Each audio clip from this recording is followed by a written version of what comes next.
Bangladesh red crescent society দেশের এই চলমান তাপপ্রবাহ এই ক্ষতিগ্রস্ত জনগণকে মাঝে বাংলাদেশ রেড ক্রিসেন্টের দায়িত্ববোধ থেকে যতটুকু সম্ভব সহযোগিতা প্রদান করছে। এই তাপপ্রবাহ রেসপন্সের আওতায় আমরা সারা বাংলাদেশের যে সকল জেলাতে অত্যাধিক তাপমাত্রা, সকল জেলাতেই আমরা ছাতা, ক্যাব, পানি ডিস্ট্রিবিউশন এবং জনগণকে এই তাপপ্রবাহের কারণে কি কি ধরনের সমস্যা হতে পারে তা সচেতনতা বৃদ্ধি করার জন্য আমরা লিফলেট মাইকিং এর ব্যবস্থা করেছি।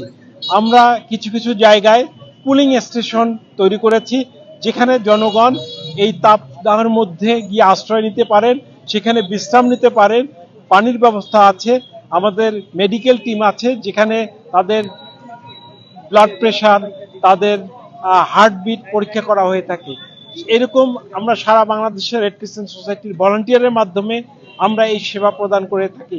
তারই অংশ হিসাবে আজকের এই খুলনা সিটি ইউনিটের আয়োজনে আমাদের মাননীয় মেয়র সাহেব এই তাপপ্রবাহের জন্য পানি, ছাতা, ক্যাপ এবং লিফলেট বিতরণের কাজ শুরু করেছেন।